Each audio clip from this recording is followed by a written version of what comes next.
At my sister's engagement dinner, my mother raised her glass under the chandelier and smiled. A toast to the daughter who actually made something of her life. The guests clapped. My sister laughed. Then my mother turned to me, and to the one who didn't. "You're a failure, Mila." "Get out." The room went silent. Forks froze midair. I walked away as she handed my sister the house keys worth $500,000. That night, I lost my home and my family. But 3 years later, they drove past my new gate and realized whose house it really was. Growing up in Greenwich, our family looked perfect from the outside white fences, charity dinners, and a manicured lawn that my mother Leslie called our reputation. Inside, everything revolved around appearances. My mother was the kind of woman who cared more about the country club gossip than her own daughter's tears. My sister Lisa, 3 years older and always polished, was her masterpiece. "Lisa will run the world someday," Mom used to say loud enough for me to hear. My father, Zachary, was different. He was quiet, patient, a software engineer who traded his own passion for technology to make my mother happy in finance. He was the one who taught me to code sitting with me late at night in his cluttered home office. "Build something real," he'd say, adjusting his glasses while I typed. Those words stuck with me long after he was gone. When he died in a car accident my senior year of high school, the house went cold. Mom's obsession with image grew even sharper, like she had to prove to the world that losing her husband hadn't shaken her control. She found it easier to love Lisa, the reflection of herself, while I became the reminder of what she couldn't manage.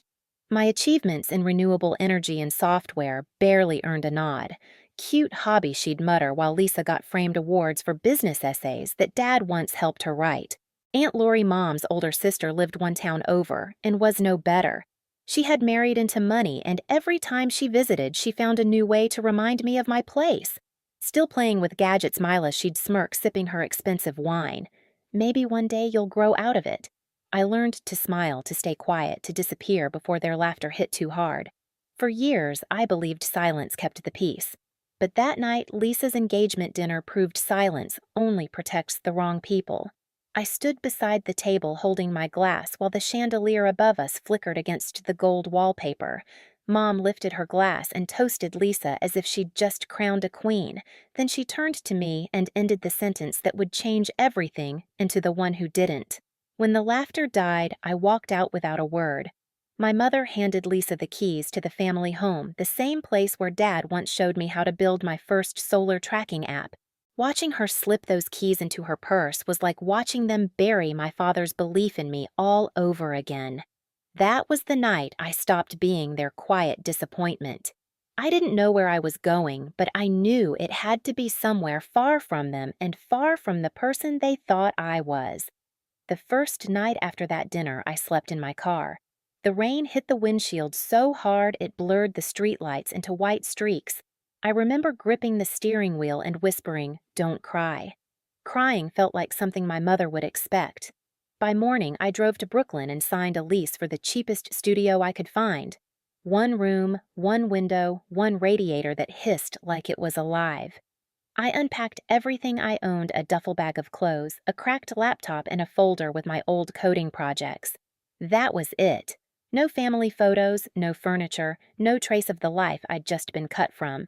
For weeks, I lived on instant noodles and freelance work small website gigs that barely covered my bills. Every night, I'd scroll through photos of Lisa's engagement party splashed across social media. She looked radiant. My mother stood beside her, champagne in hand, the caption reading, "Proud Mom Moment." I didn't comment. I didn't post. I just worked. One afternoon, while writing code in a crowded coffee shop, I overheard two investors talking about a city grant for sustainable tech startups. Something clicked. I opened my laptop and began sketching the idea that had lived in my head since Dad's lessons years ago, a program that could reduce urban energy waste through adaptive solar systems. That's when Professor Melinda Jenkins, my old university mentor, reappeared in my life. She'd always believed in me back in college when no one else cared about renewable tech. I emailed her the prototype, half expecting silence. Instead, she replied within hours, "Come see me." This is promising. Her small lab at NYU became my second home. She introduced me to Misty Ramirez, a sharp engineer with quick hands and quicker ideas. Misty understood me in a way few people ever did, driven stubborn, quietly angry at being underestimated. We spent nights debugging running simulations, sleeping under our desks between tests. You know, Misty said once you code like you're fighting someone. Maybe I am, I told her. The program Green Tech Solutions began to take shape. We built models that tracked sunlight angles across city grids and adjusted energy flow automatically. When the first version worked, we screamed so loud security came up to check. Still, survival was a daily battle. The rent notice slid under my door one morning with red letters that made my stomach twist. I remember calling Misty and laughing through my panic. I just need one investor before the landlord changes the locks. That investor turned out to be Justin Patel, a venture capitalist Melinda introduced us to. He wore sneakers with his suit and spoke fast, like his mind was 2 steps ahead of his words. After seeing our demo, he said, "You're solving something that actually matters. Let's make it real." His fund gave us $75,000, barely enough to breathe, but enough to start. Misty and I moved into a small co-working space that smelled like burnt coffee and old carpet. We worked 18-hour days. Sometimes I'd glance at the reflection in the office window, my tired face, hollow eyes, hair tied back, and whisper, "Not a failure." Slowly, things shifted. A local grocery chain agreed to test our software across 10 stores. The results were better than we'd promised, energy bills down 30%. The day they signed the contract, I went home, sat on my apartment floor, and let the tears fall. Not because I was sad, because for the first time I had proof. I didn't call my mother. I didn't need her to know. Not yet. But deep down, a small voice whispered that she would find out eventually. And when she did, I wanted her to see it not in headlines, not in gossip, but with her own eyes. The months that followed were a blur of code contracts and caffeine. Misty and I worked until dawn most nights, half living on takeout and stubbornness. Green Tech Solutions was still small, just 2 women in a room full of tangled wires, but it was alive. Every client review, every new email inquiry felt like oxygen. Still, the old voices in my head followed me everywhere. My mother's cute hobby, Mila. My aunt's, "You'll grow out of it." And Lisa's the one that hurt most. "You're just jealous." Those echoes became my fuel. Every time exhaustion threatened to crush me, I'd hear them again and keep typing.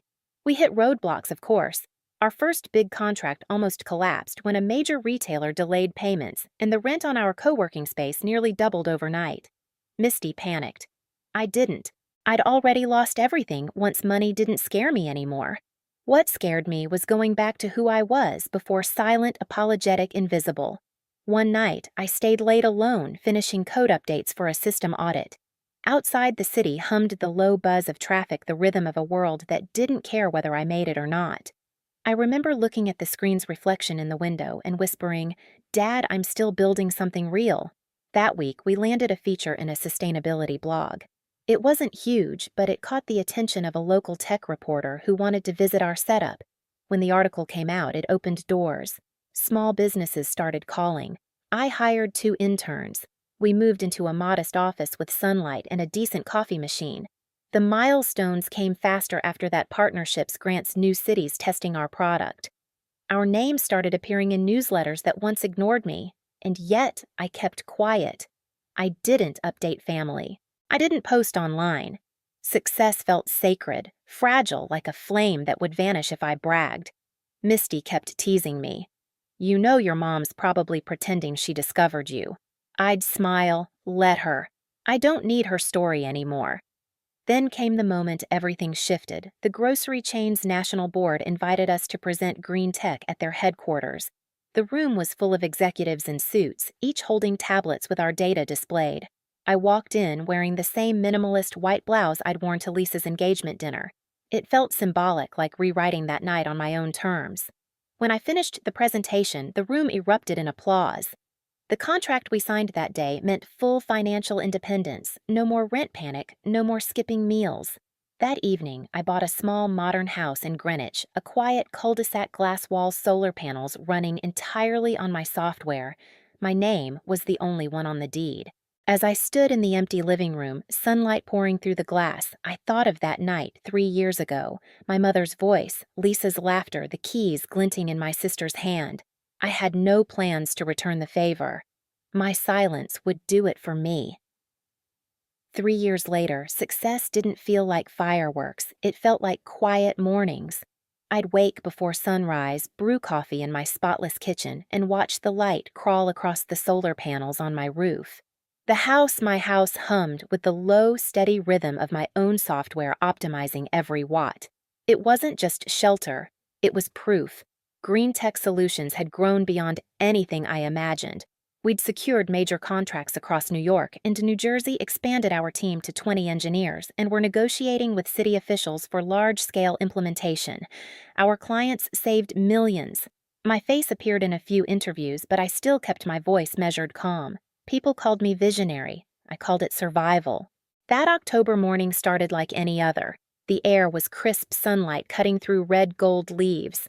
I was on a call with Misty about a new energy audit when my phone buzzed again and again, unknown number, same area code as my mother's. I ignored it. When it rang a fourth time, I sighed and stepped outside.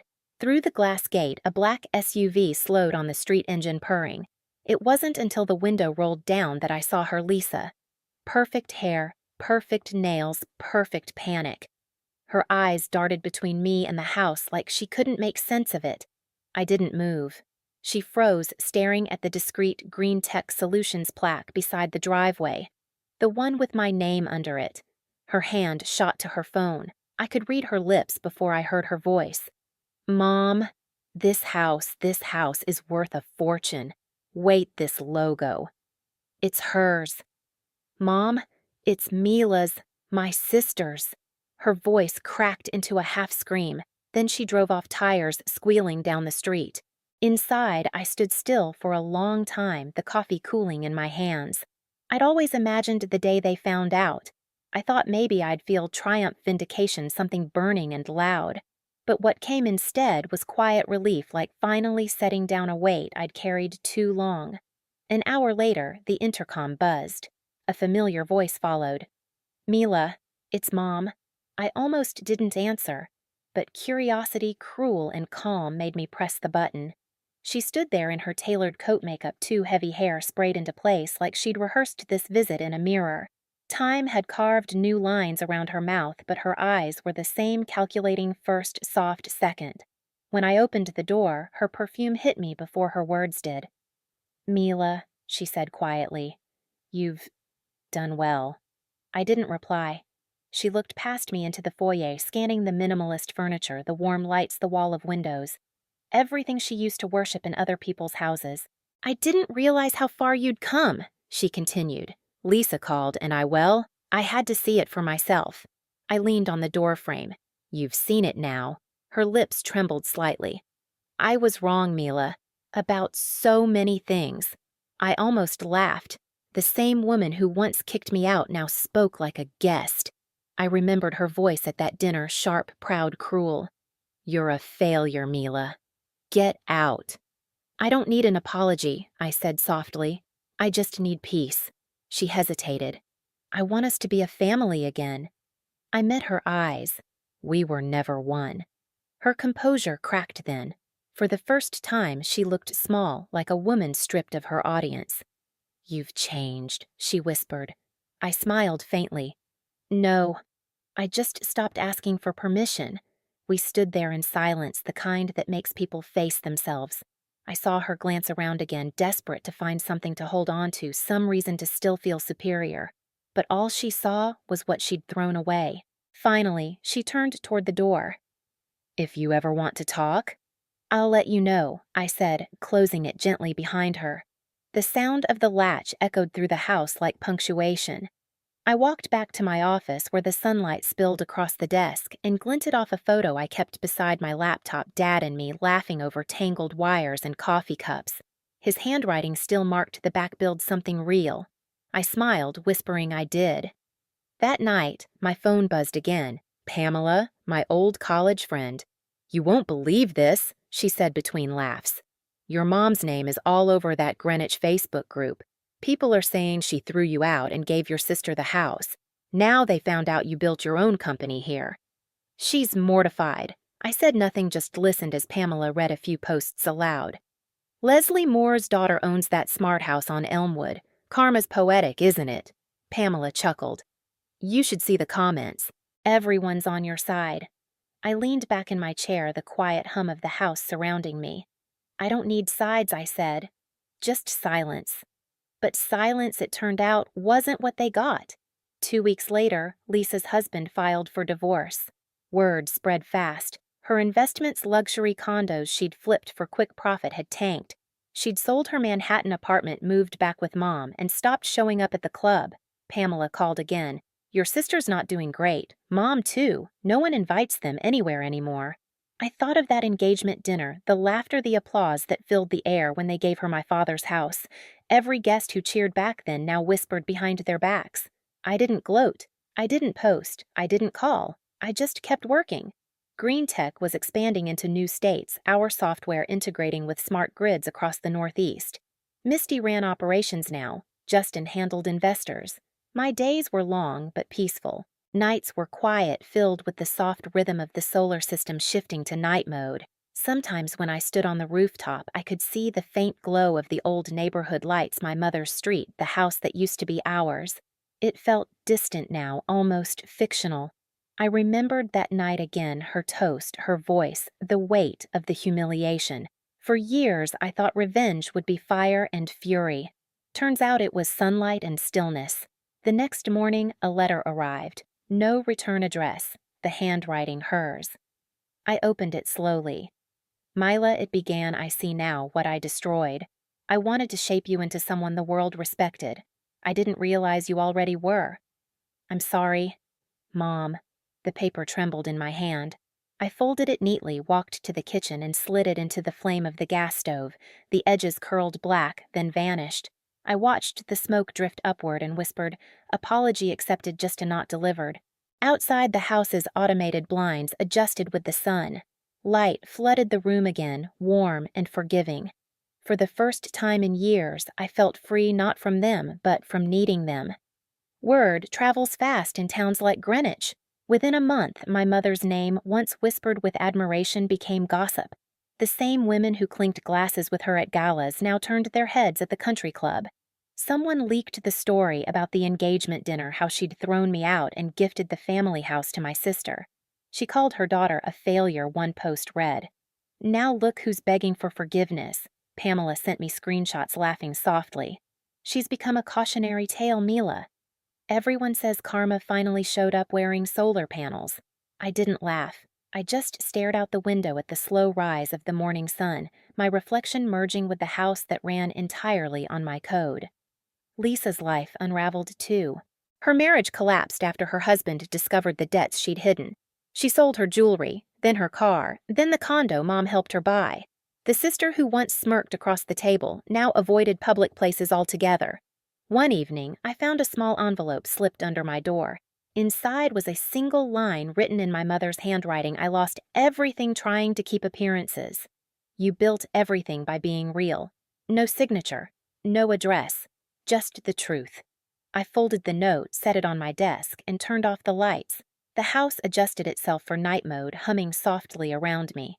Silence, justice, peace. I stood on the rooftop as the last light faded the panels, tilting toward the sunset. The city hummed below, but up here it was quiet. I'd rebuilt everything they tore down, and I did it without revenge, just resolve. Sometimes silence speaks louder than shouting. If you've ever had to walk away to find peace, you'll understand.